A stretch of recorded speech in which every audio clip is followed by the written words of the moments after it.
Hello and welcome to the True North Show. I'm your host, Megan North, and I would like to thank our sponsors of the show, Quantum Awakening, Beth Lewis, Anne C. Clark, and our lovely guest who paid to be featured on this episode. Today, I am joined by a woman who was introduced to me by a mutual colleague, and as soon as we met, we realised that a true friendship was born. Raewyn Barry, or Ray for short, is a video presentation consultant and creative director with 16 years of film and television experience. She blends expertise in neurolinguistic programming, NLP, with her extensive production background to help leaders and professionals develop a confident, authentic presence on camera. Her philosophy is simple: visibility is not performance, it's alignment. Having managed large scale productions, directed international campaigns, and supported top brands and speakers, Ray brings technical know how and emotional intelligence to her coaching. Her approach combines mindset, storytelling, nervous system regulation, and creative media strategies, helping clients transform inner resistance into calm authority and compelling screen presence. Ray's signature framework, Align, Frame, Express, Create, takes clients from intention to impactful content, whether through one on one coaching or group workshops like CEO Zoom Room. Oh, that's a bit of a mouthful. Known for her calm, grounding energy, she supports entrepreneurs and coaches worldwide to build brands that are both credible and deeply authentic. Her mission is to humanize digital communication, empowering people to show up powerfully and truthfully in every environment. For Ray, video is more than a marketing tool, it's a mirror, a space where truth, power, and humanity meet. And through that lens, she's helping a new generation of leaders rise, not by becoming someone else on camera, but finally becoming themselves. Hello, and welcome to The True North Show. I'm your host, Megan North. I am a purpose finder, mental health professional, and guide for those ready to return to who they truly are. Here, we explore what it means to live a life led by purpose, alignment, and deeper inner truth. Through real conversations, powerful reflections, and soul-led strategies, we'll uncover the stories, tools, and insights that help you navigate life's crossroads and find your own true north. So whether you're in the middle of a transformation, seeking clarity, or just curious about what's next, you're in the right place. Let's dive in. Your path starts now. Wow, wow, wow. Welcome to the show. I'm so excited about our conversation today. Thank you for having me. You're welcome. How does it feel, me reading out that bio to you? Yeah, it's quite surreal really, because it's taken I don't really like saying it's taken a lot of work, because I don't want it to sound like it's been a hard process, but it's certainly, and especially in context of what we're talking about today, it's been a journey to get to that point, that when you hear it back and in those powerful words, um, helping people rise and finding themselves and being in alignment on camera, like yeah, it's still surreal to hear. Yeah. Because it sinks in. It sinks in at a soul level. It Yeah. genuinely touches my heart every time that I hear Oh, that. that's good. So I'm so yeah. pleased. Yeah, good, good.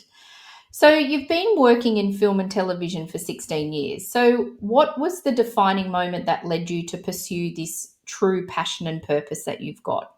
Take us back. Wait, right. So we're going right back, right? We're not going to where I am now. Um so yeah, I was actually 16 years old. I was in the guidance counselor's office at school, and guidance counselor being career advisor as well. It was a very small I'm in a very small town. I grew up in a very small town, and it was a very rural school. And he called me in to say, what do you want to do with your life? And for context, the school that I went to, the career pathways were like farming, building, and accounting. So Wow. we're talking very rural, very farming Mm. country. And I sat there and I call it as an intuitive moment. To me, it was like a divine guidance kind of moment because just completely out of nowhere, I went, I think I want to try media. And I saw this guy look at me and he was just a little bit like, oh dear, like you're going to be a little bit tougher, a little bit harder to put in the world out there. Yeah. But as luck would have it, and I had no idea it existed, but a regional television station had actually started in our city, and it had been operating for about a year. And so he had gone out. I believe his name was Mr. Gwilym. I'm gonna have to go fact check that. But he went out and he was like, "Oh," he came back to me. He's like, "I know you said media."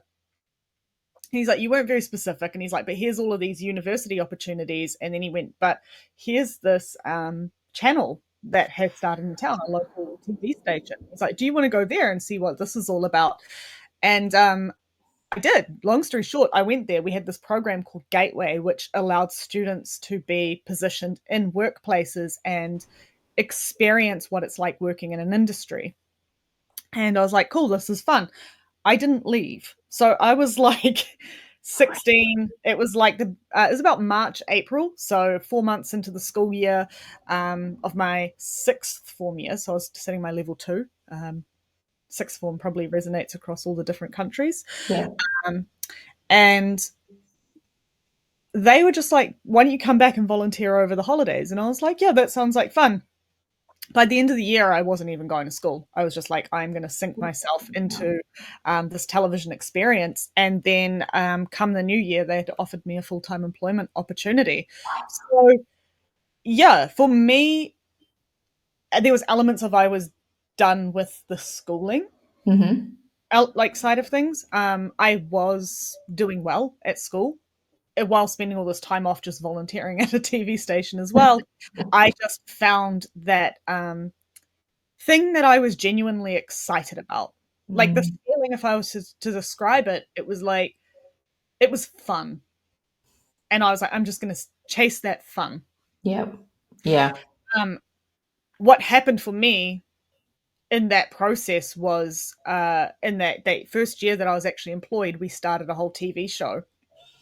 So it was a magazine style show, and I was producing that, I was editing that, and then a year later, the news person had happened to leave, which held it had a government funded contract that was enabling the station to work to Yep. survive financially, and so he stepped down from that opportunity, and they said, "Hey, Raewyn, like you're doing fine with this show. You seem to just be picking up things quite naturally. Do you want to move into the news?" And I was like, "Yeah, okay." And I was like, "I'll give it a go." When we talk about news in a regional space, like my city, my home city has about I think 90,000 people now in the region. Back when we were there, because we're talking 16 years ago, it was about 60 to 70,000 people that we could actively broadcast to. So there was one person who did the news, and it was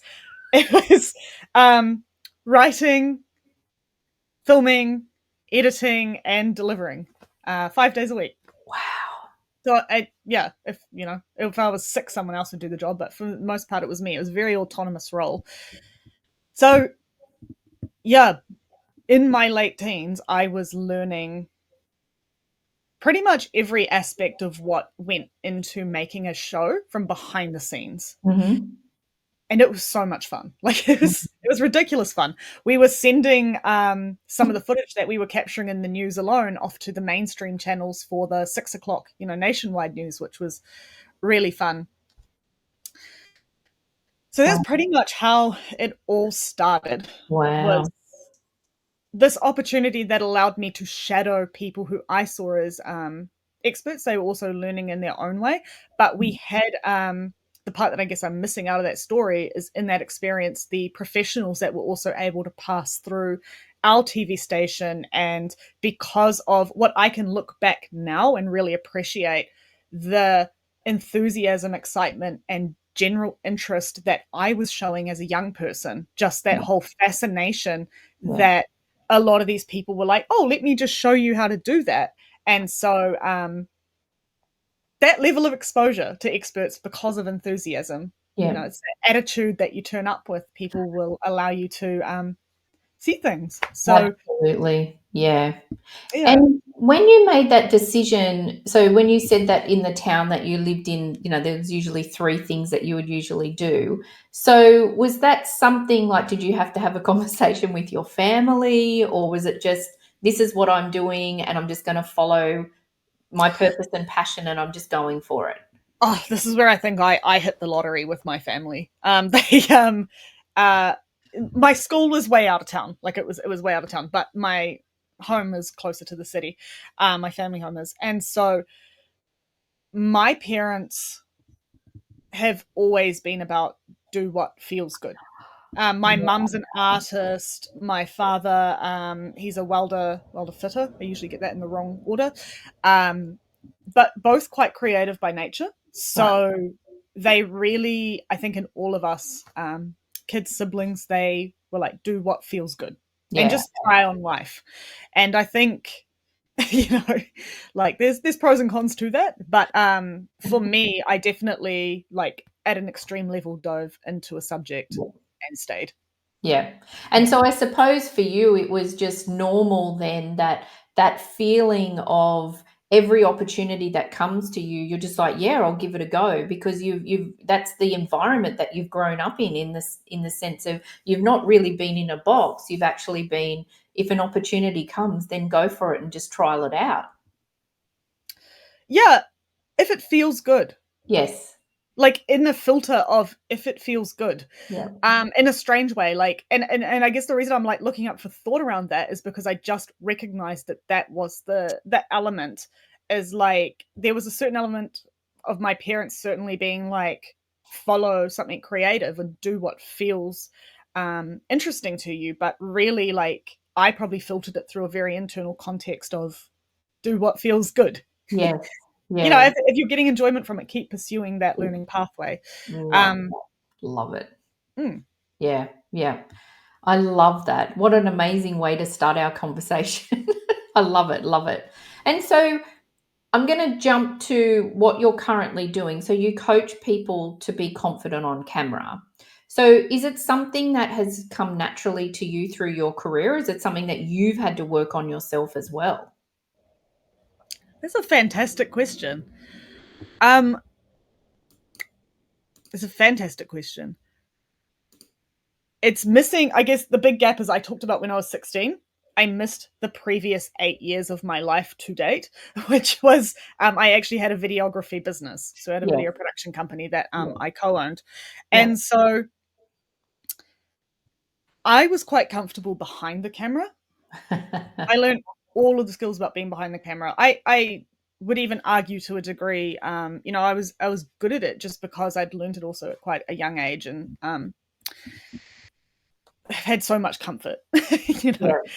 And then when I'd moved into the video production company, I was employed as head of production. So it was my role to keep doing those skills that I was doing essentially just for small one-off productions. I was going to say smaller, Yep. but it's not the case. They were definitely bigger. From planning the shows, from running the frameworks, the script writing, all of those things, filming and editing, and I think being in your own TV show, the rest of the story around that. So definitely a level of comfort there. What happened was we were actually in COVID Hmm. and we were looking at closing down our company. We had worked with some major brands, but the reality was, I think, like many other business owners in that 2020 to 2021 period, was people were pulling their budgets back. So the usual contracts that we had actually had changed, or they were becoming much, much smaller, because one of the things that people sacrificed in COVID was their video marketing budgets. Mm-hmm. So, me and my business partner at the time were faced with a decision: how do we keep the doors open? And Hmm. it really just was that question. We're like, what are we going to do? Hmm. And do we want to, going back to that same, I'm seeing the key theme in this, going back to, do we want to keep doing this? Like, are we still finding this fun? Is it still enjoyable? Um, and we reached out to a friend of ours who was a digital partner, and he said, go back and do your website. So we went on our website and he's like, go have a look at it and do the FAQ section on your website to increase your SEO. And as we were doing that, and my business partner was typing it up, he looked over at me and he was basically like, Ray, like each one of these questions that we're writing is actually a script that we could turn into a video. We had Ah, written 31 of them, and they're all just short paragraphs. And then we shot 31 of them in an hour and a half. And it was like the light bulb moment, you know, we were like, oh, hang on, if we can do this for ourselves, we can do this for other people and yep. in a 2 hour set. So it gave birth to a product that we had called 25 videos for 2,500, Mm-hmm. literally 25 videos for $2,500 shot in the space of 2 hours. Yep. And this is where the coaching kicked in, because people came in and they were, um, how do I turn up on camera? Was always the first question. What do I wear? How do I write my scripts? What am I going to say? Like, we could develop the framework, but there was all these other insecurities, or I'm actually going to say it was an unfamiliarity of Yep. the environment and being on set. Yep.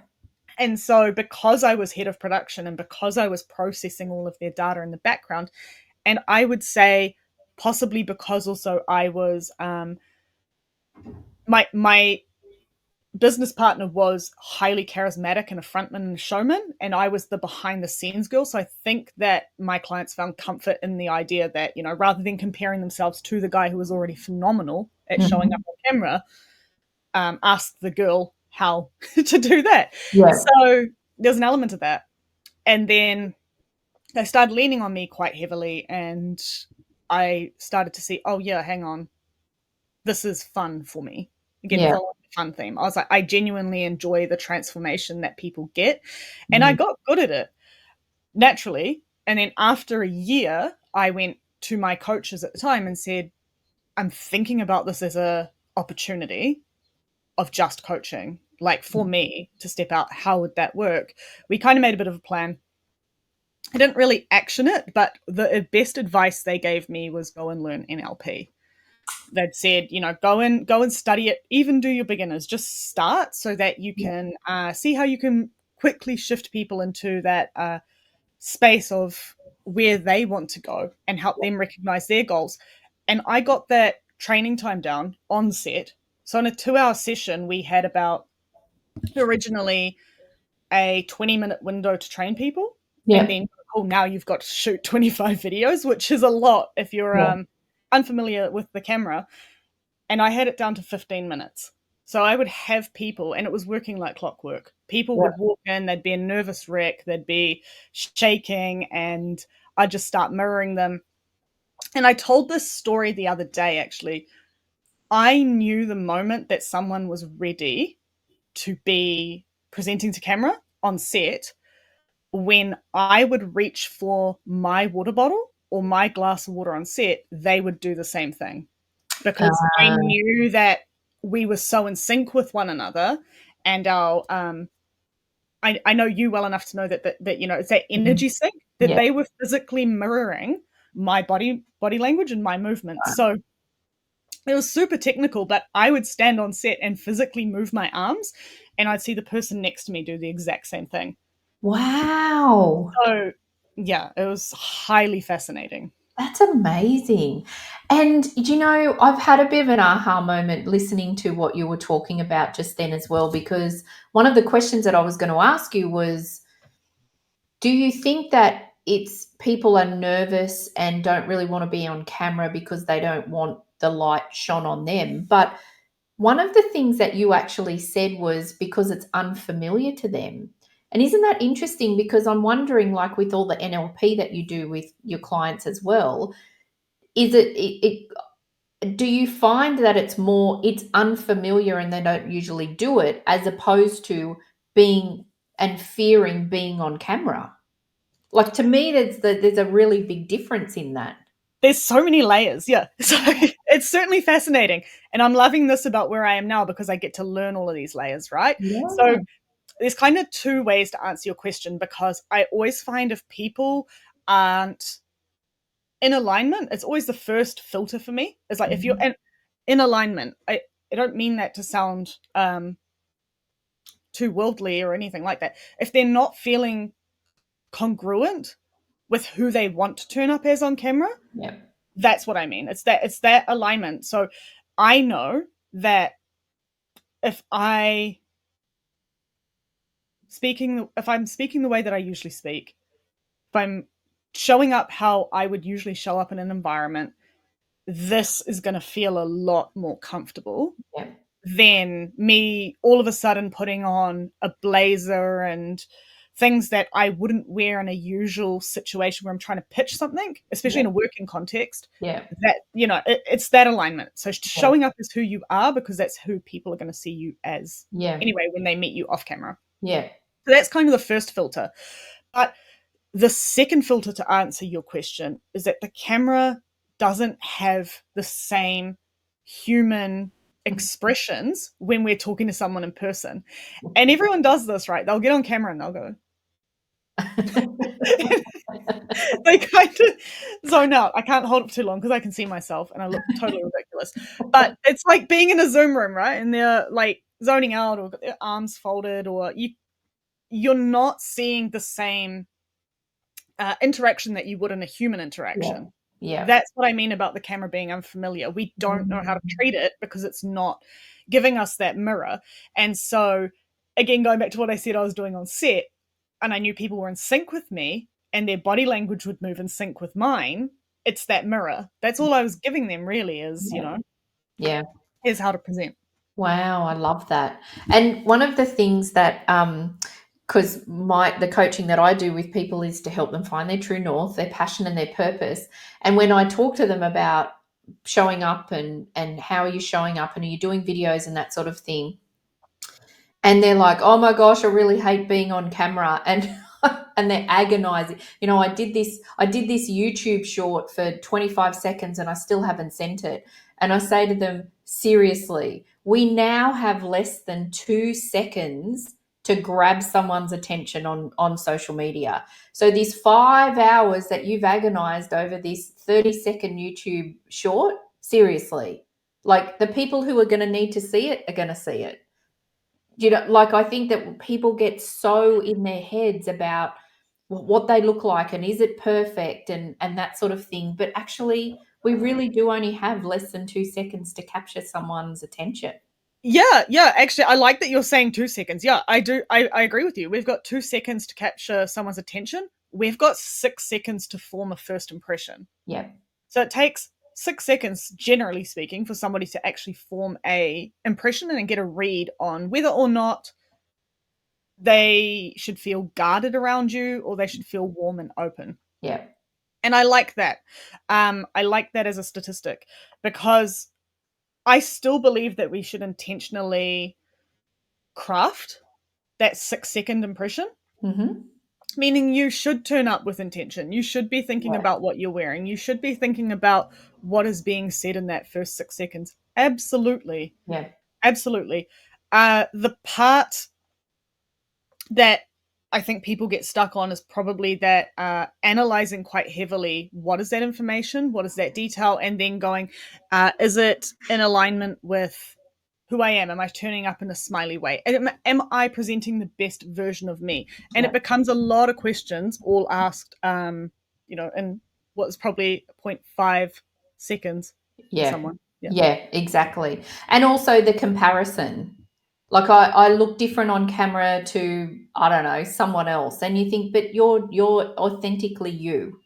So Yes. people are going to want to see you. And if you're genuinely turning up and you're being authentically you, and if you usually laugh and smile, then turn up on camera and laugh and smile. Correct. And I think one of the big barriers as well, and this is what I often teach people, is we want to be liked. We are Yes. psychologically wired to want to be liked by Yeah. people. Yeah. And that makes sense. What we need to really push for is, am I actually speaking to the tribe that I want to attract? Yeah. That 0.1% of the world global population, even less than 1%, that I'm actually going to run into in this lifetime, meet, and have an interaction with. And Oh, when that's good. Oh, what's that? So say that one again. Oh, I'm not sure how to phrase it. I was kind of just speaking off the top of my head. So yeah, we need to be speaking to that 1%, or that it's less than 1% of the Yeah. population that we're actually going to meet in this lifetime. And those are the people who, in that 6 seconds that you have an interaction with, they're going to go, I actually like you. There's something Mm. about you that I like. And I used to say this a lot to my clients. You need to turn up in what it is that they're most likely to meet you in, especially when it comes to wardrobe and how you're presenting. So there's this example of this guy, and I went to so many events where I saw him talking. Hmm. Not going to use his name, obviously, but he was wearing a suit every single time that I saw him, a suit and a tie, and he was always beautifully dressed and highly manicured. And I was always like, oh yeah, I know this guy. Oh, it's him again. Oh, cool. And I was sitting with my business partner in Auckland, and we were having lunch, and this guy comes up to us, and he was wearing his athletic gear, and I was going, I have no idea who he is. And I'm sitting there, I'm like, to my business partner, I'm like, it's not hitting me, trying to mask the expression on my face, going like, he really seems to know us really incredibly well. And I'm like, I was mortified. I was like, how could I have forgotten a client? Like, my first thing was like, he's probably a client, and I was absolutely mortified. And then he goes, oh no, it's me, and we met at this thing. And I was like, oh, thank God he introduced himself. Thank God he said his name, because I had no idea who he was. But it's just to back up what I was saying, like, I was so used to meeting him in the suit that it had Yeah. become part of his identity. Yep. Yep. And so when he was in the suit and he was looking less than perfect, all Yes. of a sudden I was like, I have no idea who you are. And like, his social media, he's all perfect. Yeah. And so again, it comes back to that first filter that I was talking about, that alignment, that congruence, that actually turning up how people are going to meet you in the Yeah. right way, turning Yeah. up in the way that people are going to see you Yeah. and meet you in. Mm. And actually, that's not a bad way for him to then walk through the world anonymously, right? In the sense of, if he wants to go to the grocery store and just do his groceries, then no one's going to recognize him, so he's not going to get bothered. Yeah, I love that. I love that level. Yeah, strategically, yeah, that's fantastic. Um, I was just absolutely mortified when he knew who we were, Yeah, yeah. and both of us were like, "Who's this?" Who is Like, this? Yeah. yeah, Did you yeah. did you say something to him though? Like, did you put into context of, oh, I didn't recognize you because you're Oh in gear? no, I think at that stage I was too awkward about it, but naturally the conversation kind of, uh, the conversation he kind of was like, I can't remember whether he said it's me, like in his name, or Yeah. whether because he recognized what was going on, or whether he just filled in the gap, like, I haven't seen you since this event. And then you could see, like, me and my Oh, partner, the ding. clockwork started going. Yeah, we were like, oh, okay, connection. Yeah. Um, yeah. I New love that. Zealand's a small country. It's not Yeah. really hard to, it's To pretty hard to forget people. I love that. I love that. So Ray, when you've spoken about the fact that you absolutely love what you do and it's fun and you find joy in what you're doing. So do you find that looking after your mental health and well-being is quite easy because you're doing everything that you love? Or is there times where you've really got to look after it? How deep are we allowed to get here? You can go as deep as you like. Okay, fantastic. Yeah. So, the short answer is that I think I've had experiences with mental health, being younger, that have probably given me some really good foundational skills to cope better with what that means now, or how Okay. that might show up in today's life. So, um, I want to say that because I actually, I know I talked about being 16 and being young and following my passion, but the part that I left out is actually there was another side to that, which was I was in a domestic violence situation around the age of 18, that led me to have PTSD. So I went 3 years undiagnosed, and then fell into counseling after that with the help of really good friends. So I say that because what actually happened for me was, and my psychologist said this to me, he said, what happened with me is I basically wore two hats. And I wore the work version of me, which was who the world was allowed to see. And when I say the world, I mean everyone. But the private version of me became largely non-existent. And so I was exceptional at work. And it's why I ended up in a business partnership quite young. It's why, like, I can look back and see the pathway as well, but it didn't come without the challenge of not knowing who I was, if that makes sense. So I want to preface with that. Like, for me, I don't consider myself, I don't believe there's a normal path for anyone. Like, everyone has their own journeys. I'd never say that mine is, different or worse or anything like that. Right. What I am saying is that I do think that I was different because those years between 18 to 21, where all of my peers were having a love life and exploring all of these, things that teenage girls should be doing, I just wasn't, because I wasn't in that space to handle that kind of life. So Yeah. I think that's why I kind of wanted to say that, because I think that gave me a different view on how to handle mental health. Mm-hmm. Um, Mm. I put myself through extraordinary levels of stress.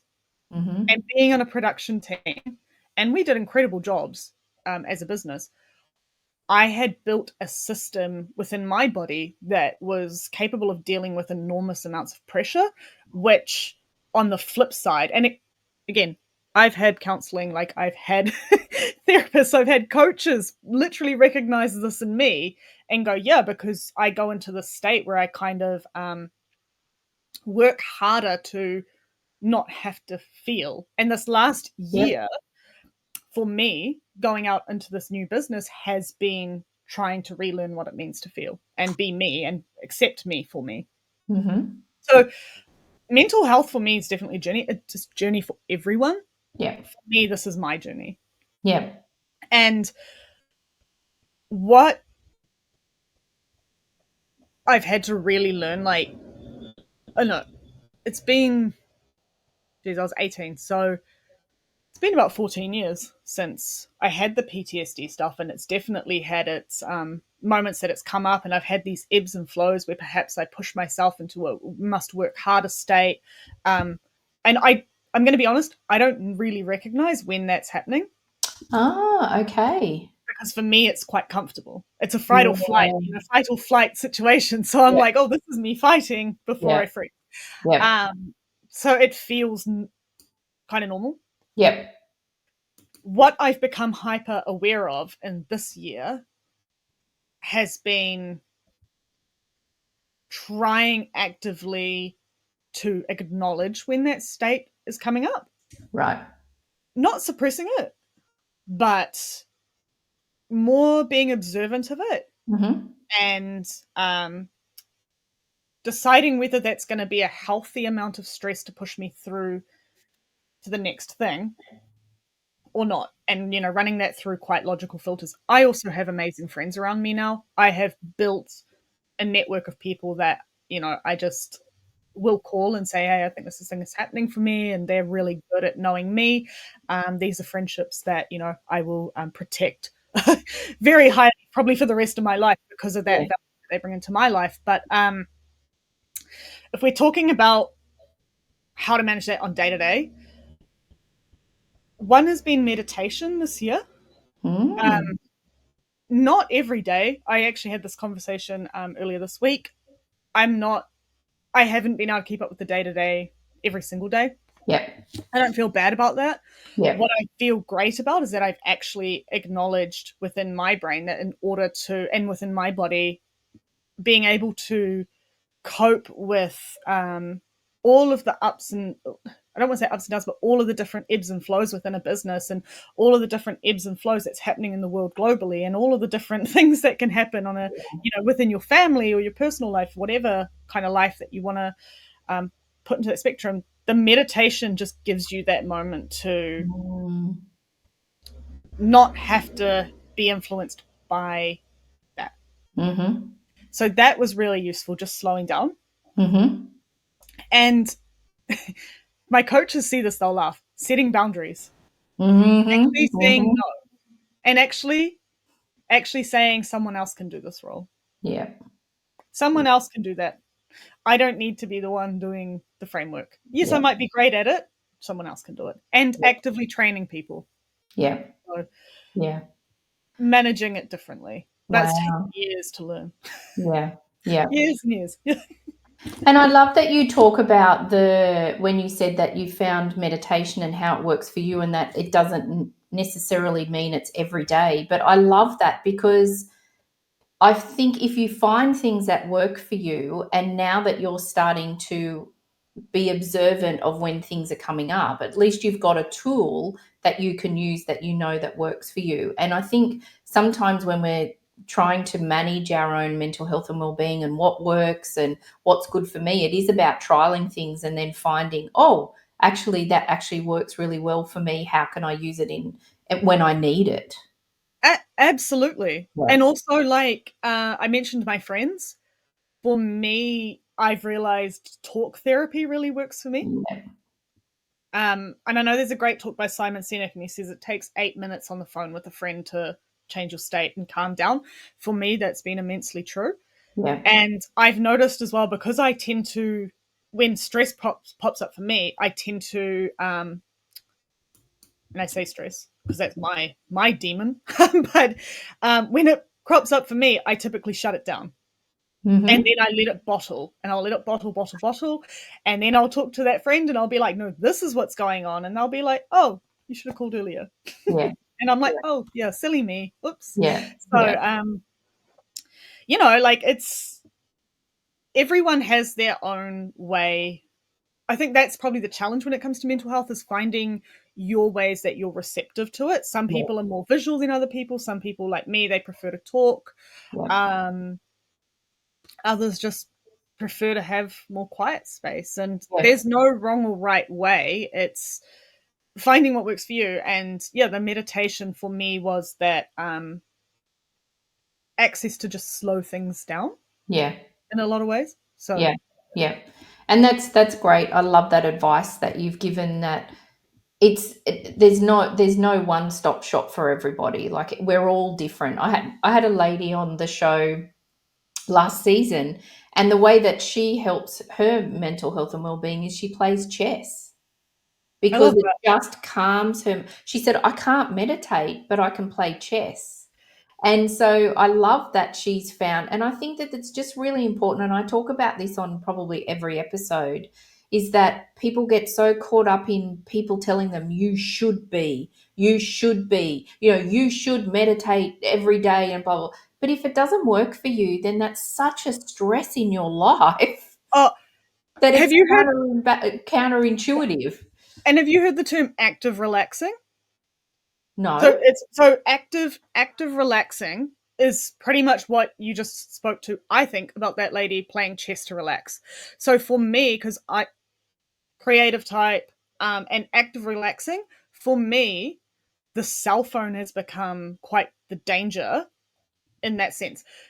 Being that I like to watch TV and be doing something with my hands. Okay. So I got into knitting. I got Ah, into like crocheting. I got into I was doing lamps. I was making lamps for a while. Like there's some crazy stuff going on. But again, my mum's an artist, so oh, okay. Yeah, yeah, yeah. Right, easy right. to access things and be like, Mum, I want to try this thing. Can you teach me?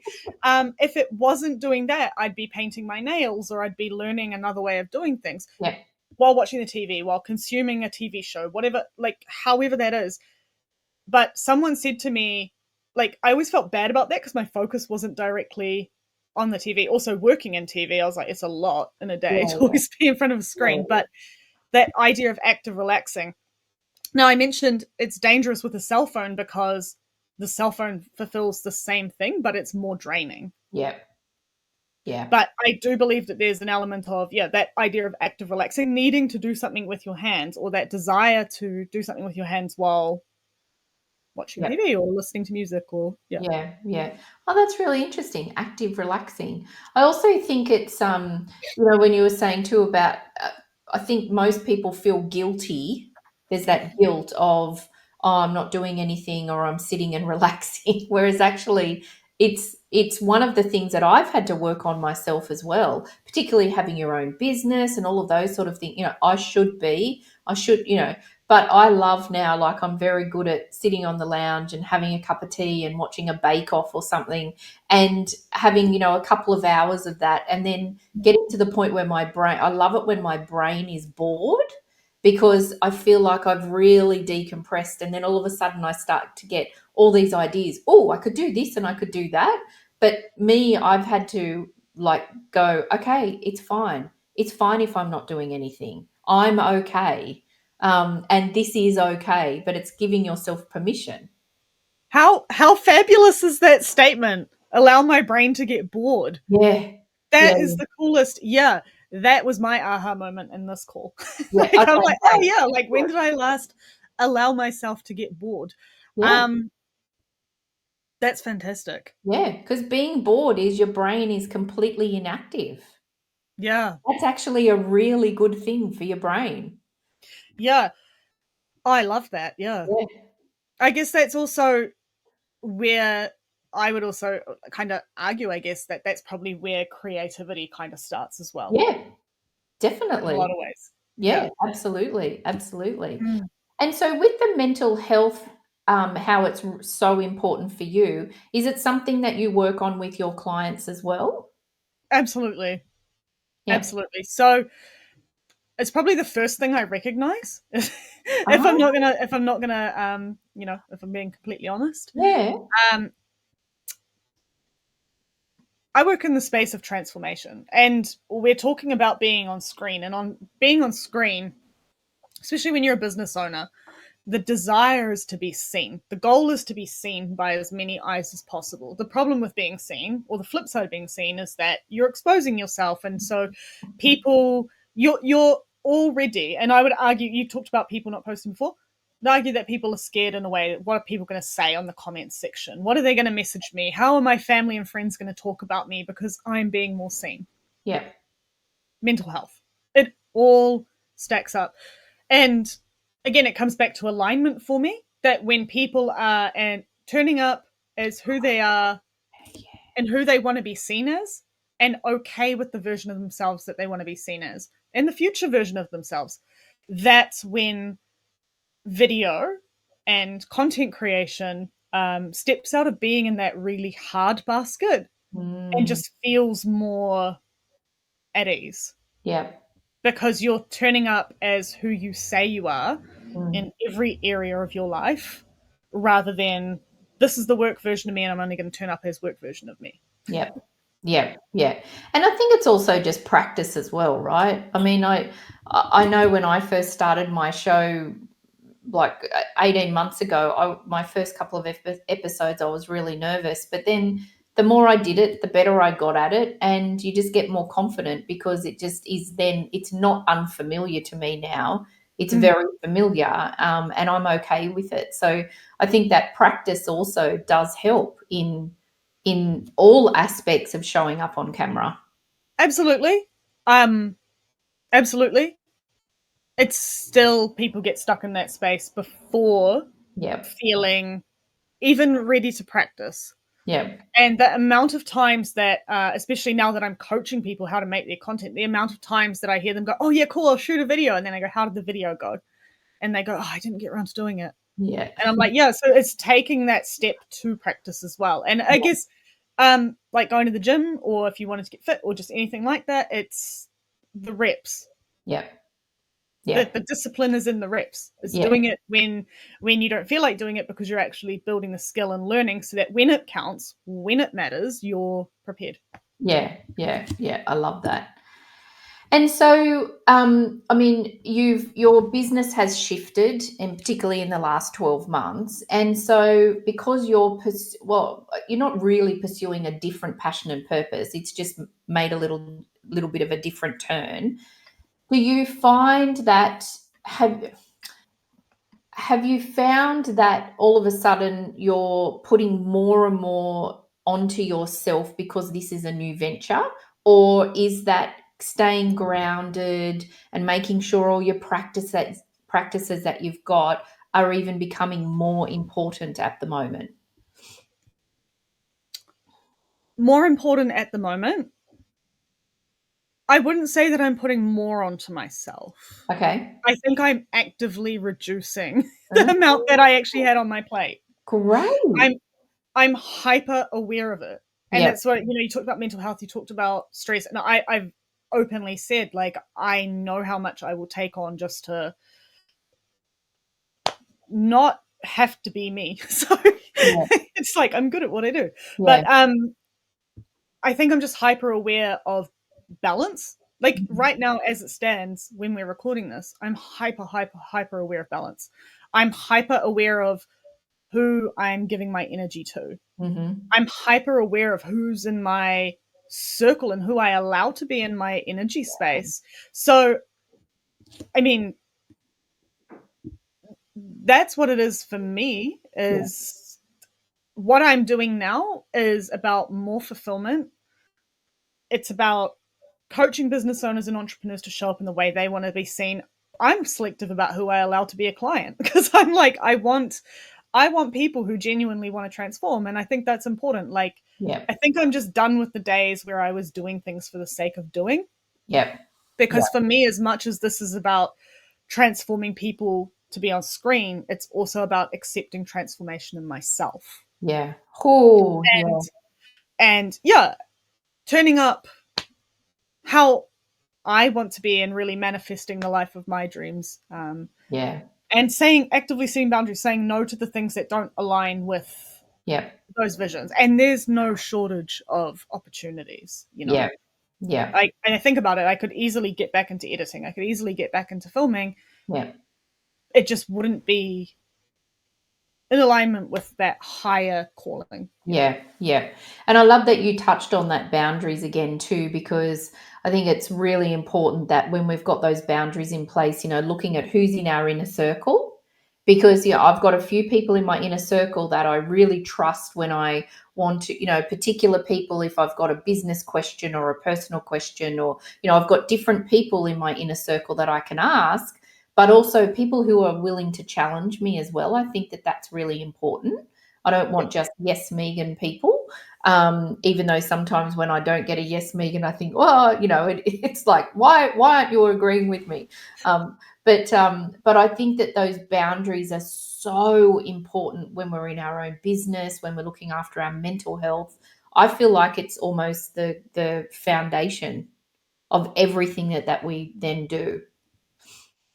I would completely agree with you. Yeah, After this year and being in my own business completely and not having the partnership and not having all of those things, yeah, 100%. yeah, And in every aspect as well. So I also think it's those boundaries that set you apart when you are in pursuit of your, which is backing up exactly what you just said, in pursuit of your true north and yeah, in pursuit of that purpose. Because, and not the word discipline, discipline makes it sound hard. yes, Boundaries in the sense of your input determines your output. Like I know my inner circle, same as you just spoke about yours. My inner circle all play different roles. yes, I've got 3 people straight at the top of my head, and none of them are my family members. Just being yep, completely honest, yeah, they are people who I would say are best friends because I can call them for different topics. I've got like personal life, I've got my business life, and I've got my goal life. And yep, like my goal friend, if I called him, he would literally fact check me and say, "But you told me this, and so why? How? What? Are you still going on this pathway?" And he, in so many ways, holds me accountable to my purpose. yeah, But yeah, they all play different roles yeah, depending on where I might be feeling a need to fill the cup in whichever yeah, area, right? yeah, So yep, there's boundaries in which they play as well. I yes, would yeah, say, like for yeah, me, it's all everyone's in a boundary. yeah. Um, I love that. and I was gonna say as well. I think taking a step back and looking at it a little bit more globally, I guess, as well. Like, I've always, I think, to some degree, followed what feels good to me. I mean, I said that I did that at 16. It's not come without its challenges. like I said, being in that 18, with just minus the PTSD part, but being in that 18 to 21 space when all of my friends that I had at the time, when all the girls of my age were going out to town and they're exploring this life, actively choosing to not do that because that didn't feel comfortable to me. Yeah. Without the mental health, like I just didn't feel, it didn't feel right. Yeah. What I've learned later in life is like I don't like clubbing. Like Yeah. I go into a really strange space and I'm like, okay, I feel like I'm on the spectrum if I'm in a club because the noise Yeah. is too much and there's too Yeah. many people and stuff. And so that's also a boundary for me as well, is recognizing in myself I'm not the same as all the people that I went to school with. Yeah. I'm not the same as the people who are in my community. It's like an acceptance of actually my boundary now is that I'm okay to be me Yeah. and okay to Yeah. be seen as me and Yeah. okay to be seen as being different Yeah. because it's kind of propelled my trajectory in a lot of ways, but also kept me in a space that I can pursue what feels right. Yeah. So to me, Wow. that's also a boundary. Yeah. Yeah. Yeah. I love that. Doing all of that and then still just being you and true to yourself. I think that's really beautiful. So we actually only have a couple of minutes left. Can you believe that? I've We're only asked really you proud. like about 2 or 3 questions. You'll have to come back. You'll have to come back. So I'm going to ask you the same question that I ask all of my guests before we finish our conversation. So what is one lesson or truth that you've learned on your journey that you wish you'd known earlier? Yeah, I think I've said it a couple of times. It's following that what feels fun, following that bliss, following. Actually, I'm gonna lock into that one. So the amount of times that I have been challenged by someone saying, "Oh, but you should stay in a production role, or you're really good at this task," and me going, "But internally, I want to try this other thing." Mm, Just doing it anyway. yeah. And like sometimes it's literally the world around you saying you're going to fail. Yeah. It's the world around you saying you can't do it. And Yeah. it's showing up and going, but internally, this thing makes me feel happy. This Yeah. thing is bringing me excitement. This thing for me, sometimes it's been, I know I'm just going to get enjoyment out of learning about this thing. Yeah. Like, and just saying yes anyway. Yeah. Yeah. It's the very same people who might have said you're going to fail at this that came back and went, oh, I didn't think that was going to succeed the way that it did. Yeah. And you're like, oh, yeah, typical. Yeah. Funny that. Yeah. So for me, it's following that calling. Love it. If it lights you up in any way, take the next step in what that Yeah. light is. And yeah, It's beautiful. do it anyway. Yeah. Yeah. Yeah. Just do it anyway. I love it. I love it. Thank you so much for spending this time with me today. I hope you've enjoyed the conversation as much as I did because it was amazing. And thanks for the aha moment as well. Likewise. Yeah. It's a very good call. Thank you. I appreciate it. And yeah, thank you for giving me an aha too. You're welcome. And I'd also like to thank all of our amazing and dedicated audience, our supporters, and also our sponsors.